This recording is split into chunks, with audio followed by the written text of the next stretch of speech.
Have you ever noticed how life never follows our calendar? We plan, we calculate, we worry, and life quietly smiles and says, "Not yet, stay with me till the end." Because the last lesson may completely change how you see delays, disappointments, and divine timing. Many of you listening today are doing everything right, working hard, being sincere, praying, trying to stay positive, and yet things are not moving. Dreams feel stuck, efforts seem unanswered. You look around and wonder, why is everyone moving ahead and I'm still here? This confusion is not weakness, it is the doorway to wisdom. Life doesn't punish us with delays. Life prepares us through them. And today, let us walk through 7 gentle but powerful lessons that teach us how to truly trust the timing of life. Not passively but consciously. Most of us live our lives staring at the clock. Not just the one on the wall, but the invisible clock in our mind. By this age, I should have achieved this. By that time, I should have reached there. By now, life should have looked a certain way. And when it doesn't, we feel anxious, restless, even cheated.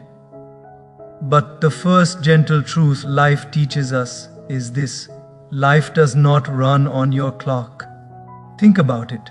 Have you ever tried to force a flower to bloom before its season?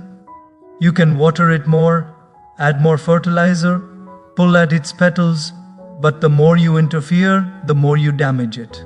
Nature has its own rhythm, and so does life. The problem is not that life is slow. The problem is that we are impatient.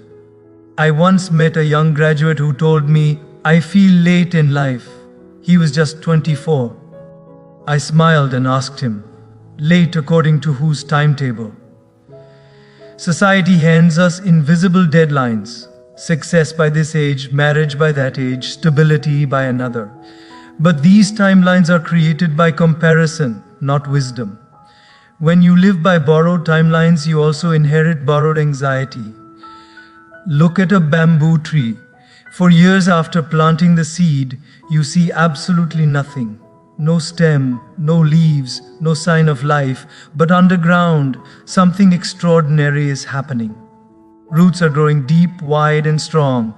And then one day, almost suddenly, the bamboo shoots up, sometimes several feet in just weeks.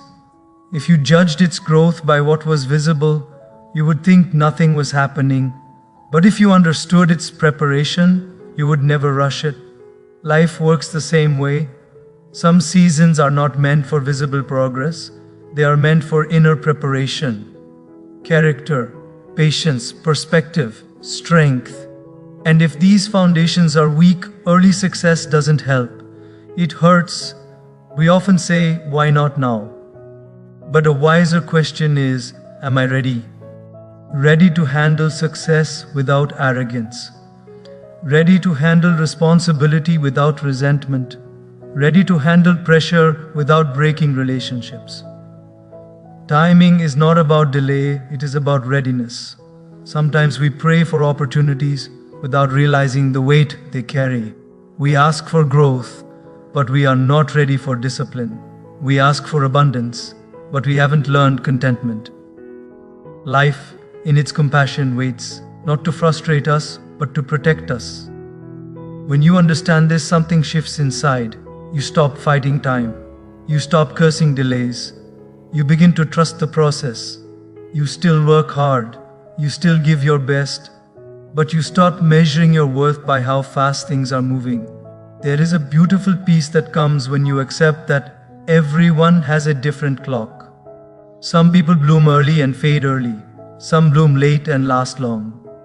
Speed is impressive, but stability is powerful.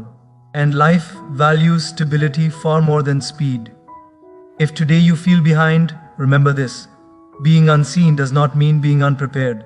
Just because others are celebrating milestones doesn't mean you've missed yours. Yours may simply be scheduled for a season when you'll truly appreciate it. Life is not ignoring you. Life is investing in you. And when the moment comes, not according to your watch but according to your growth, you'll realize that waiting was not wasted time. It was sacred preparation. Because what arrives at the right time doesn't just make you happy, it makes you grateful. We live in a world that glorifies speed, fast results, instant success, overnight transformation. And because of this, many people secretly believe that if something comes quickly, it must be good. But life quietly teaches us a very different lesson. What comes too fast often leaves too fast. Think about it honestly. Have you ever received something before you were truly ready for it? A position, a relationship, sudden recognition, or even freedom. At first, it feels exciting. You feel chosen, lucky, blessed. But slowly, the weight of it begins to show.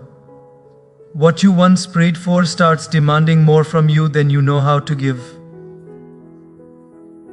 Many people ask, why did this blessing turn into stress? Didn't turn into stress. It revealed your unreadiness. Life is not just concerned with giving you things. Life is concerned with your capacity to hold them. Receiving is easy, sustaining is hard, and timing is the bridge between the two. When something arrives before wisdom, it creates arrogance. When something arrives before discipline, it creates chaos. When something arrives before maturity, it creates fear. That is why life sometimes withholds, even when your effort is sincere. Not because you are undeserving, but because you are still becoming. We admire people who rise quickly, but we rarely see the quiet damage behind fast growth.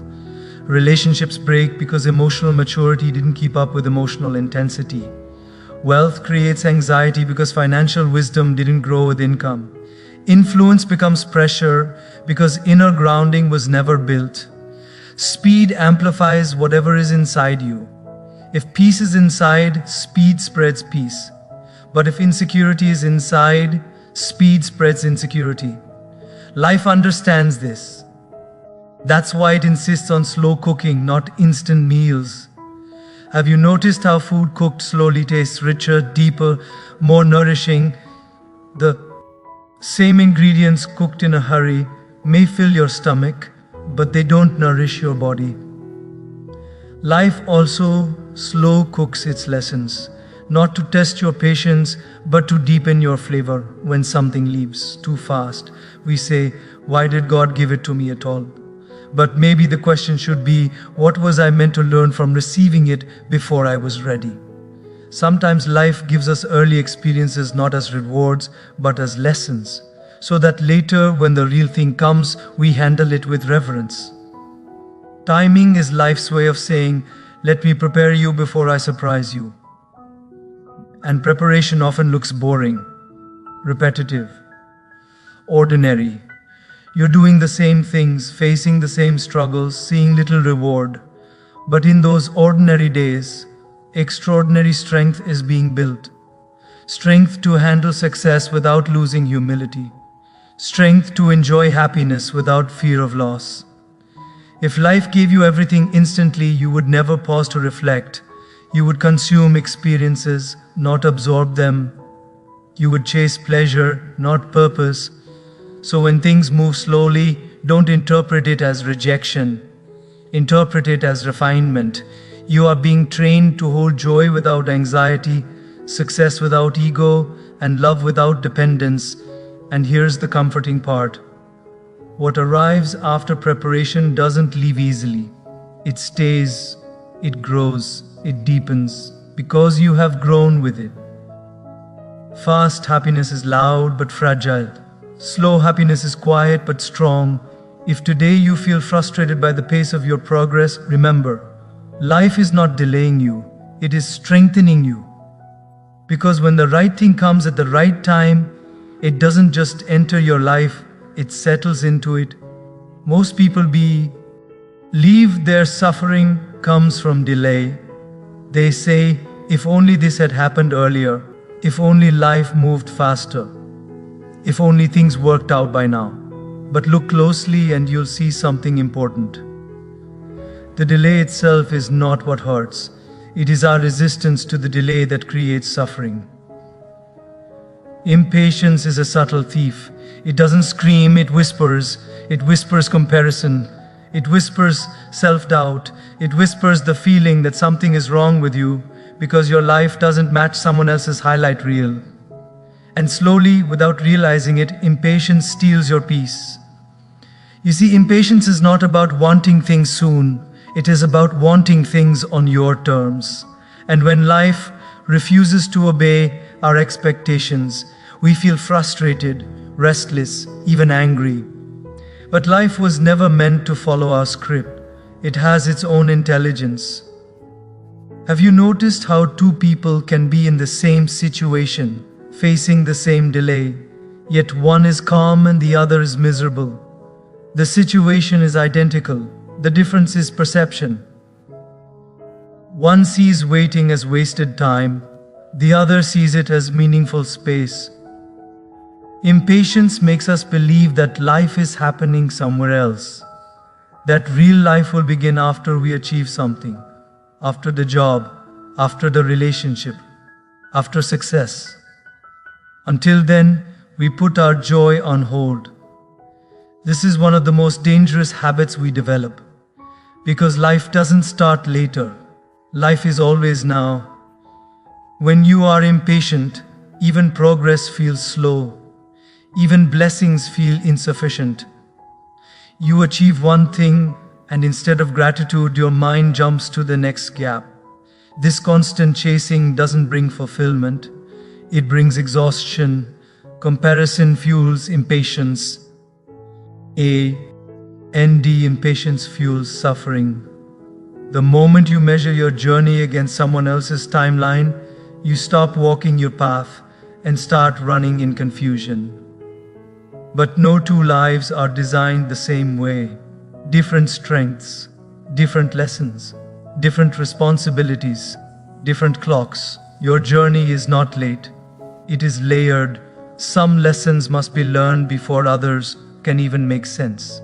And if life skipped those lessons just to satisfy your impatience, you would reach places you cannot emotionally sustain. Think of a child who wants to drive a car because they see adults doing it. Giving them the keys early doesn't make them successful. It makes them unsafe. Life knows this. That's why it sometimes says, wait, even when you feel ready. Impatience also blinds us to what we already have. We become so focused on what hasn't arrived that we overlook what is quietly supporting us every day. Health, relationships, opportunities to learn, moments of growth. Gratitude disappears when impatience takes over, and without gratitude, even abundance feels empty. The cure for impatience is awareness. Awareness that growth is happening even when results are invisible. Awareness that today's efforts are not wasted, they are compounding. Awareness that the present moment is not a pause in life, it is life. When you stop fighting the pace, something beautiful happens. Your mind softens, your energy becomes lighter. You still work, still strive, still dream, but you are no longer tense. You allow life to breathe. Patience is not passivity. It is active trust. It is showing up every day without demanding instant proof. It is watering the soil without digging up the seed to check if it's growing. And when impatience loosens its grip, suffering fades. Not because everything has changed, but because life feels kinder when you stop rushing it. Because peace does not come from things happening faster. Peace comes from understanding that things are happening in the right order. There are moments in life when everything becomes quiet, no clear answers, no visible progress, no reassuring signs. You pray, you work, you wait, and all you hear is silence. For many people, this is the most uncomfortable phase. They assume silence means nothing is happening. But in reality, silence is often where the most important instructions are being given. We live in a noisy world. Notifications, opinions, expectations, advice. We are constantly told what to want, how to live, where to go next. So when life becomes quiet, we panic. We think we've been forgotten. But silence is not abandonment. Silence is space. Think about nature. Seeds do not grow in noise, they grow in darkness, in stillness beneath the surface. No applause, no validation, just quiet transformation. If you dig them up every day to check progress, you destroy the very process you are trying to rush. Life's silent phases work the same way. They are not empty pauses, they are preparation zones. Places where distractions are reduced so awareness can grow. Places where you learn to listen inward instead of chasing outward approval. Often, when life goes quiet, it is inviting you to become more conscious, to observe your habits, to question your motivations, to refine your intentions. These are not glamorous lessons, but they are foundational ones. Silence also reveals attachment. When nothing is happening externally, you become aware of how dependent your happiness has been on outcomes. You realize how often you equated movement with meaning. And this realization, though uncomfortable, is liberating. Many people say, "I feel stuck." But what they really mean is, "I feel stripped of distractions." And that is not punishment, that is clarity. In silence, you learn patience without applause. You learn effort without immediate reward. You learn faith without evidence. These are the qualities that give depth to character. Without them, success becomes shallow and fragile. Life uses silence to teach discernment. When everything slows down, you can finally see which desires are genuine and which were borrowed, which relationships nourish you and which merely entertain you, which paths align with your values and which only feed your ego. Silence is also where humility grows. When there are no achievements to announce, no milestones to celebrate, you meet yourself honestly, not as a performer, but as a human being. And this honest meeting is essential before life can entrust you with greater responsibility. We often beg life for answers, but answers require quiet to be heard. If your mind is constantly noisy with expectation and fear, guidance has no space to land. Some of the most important decisions in life are not shouted, they are whispered. And you can only hear whispers in stillness. This is why many people look back at their most confusing phases and say, "That's when I learned the most." Not because life explained everything, but because silence forced them to reflect, mature, and simplify. When life is silent, it is not saying no, it is saying listen. List end to your inner compass. Listen to what drains you. Listen to what energizes you. Listen to what truly matters. The silence will not last forever, but what it builds within you will stay. So if you are in a quiet phase right now, don't rush to fill it with noise. Don't assume you're lost. You are being guided in a different language, because sometimes the most powerful direction comes not from loud signs, but from quiet clarity. Few things hurt as deeply as a setback. You plan sincerely, you invest effort, you imagine a future, and suddenly a door closes. A rejection arrives, a relationship ends, an opportunity slips away. In those moments, it's easy to believe that life is being unfair. But with time and reflection, many of us realize something surprising. Some setbacks are not losses, they are redirections. At first, redirection feels like rejection. It bruises the ego, it shakes confidence, it makes you question your worth. But life is not always pushing you away. Sometimes it is quietly pulling you in a different direction, one you couldn't see clearly at the time. Think about how often we become attached to a single plan. We convince ourselves, this is it, this is the only way. And when that plan collapses, it feels like everything collapses. But life is far more creative than our limited imagination. What we call a dead end is often just a turn we didn't anticipate. Some opportunities don't work out because they would have trapped you in a version of life that didn't align with your deeper purpose. Some relationships end because they would have limited your growth. Some jobs don't come through because they would have slowly drained your values. But when you inside the pain, it's hard to see protection. You only see loss. Setbacks have a way of slowing us down just enough to reassess, to ask questions we were too busy to ask earlier. Is this truly what I want? Does this path reflect who I am becoming? Or am I chasing it because of fear, pressure, or comparison? Life uses setbacks to interrupt unconscious momentum. Without them, many of us would continue running in directions that look successful on the outside but feel empty on the inside. What makes setbacks transformative is not the event itself, but how you interpret it. If you see it as failure, it weakens you. If you see it as feedback, it educates you. If you see it as protection, it strengthens you. Most of us can point to moments in our past that once felt devastating but later became turning points. The thing that didn't work out, the place we didn't go, the plan that fell apart.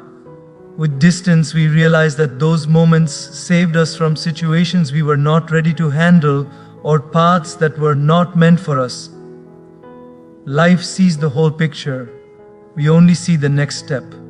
And because life sees further, it sometimes blocks our way, not to punish us, but to guide us. Redirection also builds resilience.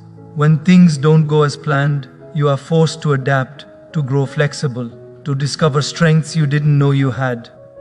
You learn that your worth is not tied to a single outcome. You learn that endings are not always failures. Sometimes they are necessary completions. It's natural to grieve what didn't happen. Honoring that emotion is healthy. But staying stuck in regret blinds you to what is opening up ahead. A closed door does not mean life has stopped responding. IT simply means life is responding differently. When you begin to trust redirection, fear softens. You stop clinging to every plan with desperation. You allow life to collaborate with you, not compete with you. And often, when the right path finally reveals itself, you look back and say with quiet relief, I'm glad that didn't work out, not because it didn't hurt, but because it led you somewhere wiser. Sometimes life doesn't give you what you asked for, because it is giving you what you actually need. Many of us say we trust life. We say we trust God, the universe, destiny, whatever name we give to the greater intelligence guiding existence. But deep inside, we still want to control how things should unfold.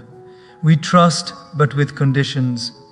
We trust, but with timelines. We trust, but only if life agrees with our expectations. And this is where tension begins. Control often disguises itself as responsibility. We tell ourselves, if I don't manage every detail, things will fall apart. But there is a difference between effort and control. Effort is doing your duty sincerely. Control is insisting on a specific outcome. Life invites effort. Life resists control. When we cling too tightly to outcomes, we create inner resistance. Anxiety grows. Fear of loss increases. Even success feels fragile because we are constantly afraid it might slip away. Control doesn't bring peace. It brings pressure. True trust begins where control ends. Surrender is one of the most misunderstood ideas. People think surrender means giving up. But surrender is not inactivity. It is alignment. It is doing your part fully while allowing life to decide the timing and form of the result. When you really ease the need to control, something unexpected happens. Clarity improves. Your decisions become calmer. Your actions become more conscious. You stop reacting out of fear and start responding from wisdom. Control narrows your vision. Trust expands it. Have you noticed how tightly held plans often cause the most stress? That's because the tighter you grip, the more afraid you are of losing. Trust, on the other hand, creates spaciousness. It allows you to adapt when circumstances change. It allows you to flow instead of force. Life is dynamic. The moment you accept this, you stop fighting uncertainty. You stop demanding guarantees from a world that was never meant to be predictable. Trust grows gradually. It grows through small acts of letting go. Letting go of the need for immediate validation. Letting go of constant comparison. Letting go of the belief that everything must make sense right now. Faith is not about understanding the entire path. It is about taking the next step with sincerity, even when the destination is unclear. When effort meets patience and patience meets faith, something beautiful unfolds. You begin to experience peace without stagnation, movement without panic, ambition without obsession. Control often asks, what if things go wrong? Trust gently asks, what if things go right in a way I can't yet imagine? When you surrender outcomes, you don't lose power, you regain energy. The energy that was wasted on worry returns to creativity, focus, and presence. And this is the paradox. The more you trust life, the more capable you become. Not because you control everything, but because you are no longer controlled by fear. Life doesn't ask you to stop running. It asks you to stop panicking. When you allow life to co-create with you, resistance turns into cooperation. And in that cooperation, timing aligns naturally. Because when you stop forcing the door, you often discover it was never locked. There comes a moment in life, sometimes quietly, sometimes dramatically, when something finally happens. An opportunity opens, a relationship aligns, a breakthrough arrives. And in that moment, something deeper than happiness arises, understanding. You look back, not with bitterness, not with regret, but with clarity. And suddenly the delays don't feel cruel anymore. They feel precise. You realize that if this had happened earlier, you would not have handled it well. You didn't yet have the patience, the humility, the emotional strength. You would have rushed, misused, or misunderstood the gift. You also realize that if it had happened later, you might have missed it altogether. Life didn't forget you, life timed you. This realization is powerful because it rewrites your entire story. What once felt like wasted years now feel like preparation. What once felt like rejection now feels like protection. What once felt like silence now feels like guidance. Timing is not random. It is intentional. Life does not just give you what you ask for, it gives you what you are ready to carry. And readiness is not measured by desire alone. It is measured by awareness, discipline, gratitude, and responsibility. When the right thing arrives at the right time, it doesn't create chaos, it creates stability. It doesn't overwhelm you, it grounds you. You don't feel the need to prove anything. You feel present enough to appreciate everything. That how you know timing was right? Many people chase success, but when it arrives too early, it frightens them. They feel like imposters. They live in fear of losing it. But when success arrives after inner growth, it feels like a natural extension of who you've become. The same is true for love, purpose, clarity, and peace. This final understanding brings humility. You stop judging others' journeys. You stop rushing your own. You become softer with yourself, kinder to your process, and gratitude deepens. Gratitude not just for what arrived, but for what didn't. For the closed doors, for the waiting seasons, for the moments when life said, not yet, even though you were sure you were ready. When you see timing clearly, faith stops being a concept and becomes a lived experience. You trust not because everything went perfectly, but because everything made sense eventually, and this trust transforms how you move forward. You still work hard, you still dream, but you no longer panic when things slow down. You no longer despair when things don't work out immediately. You know now, life is not late, life is wise. So if you are in a season of waiting today, don't rush through it, don't curse it. Don't compare it. This season is shaping the version of you that will one day say, with quiet confidence, now I understand. Because when it finally happens, you won't just be happy it came, you'll be grateful it waited. And let this timeless truth stay with you. Life doesn't give you what you want when you want it. Life gives you what you need when you are ready.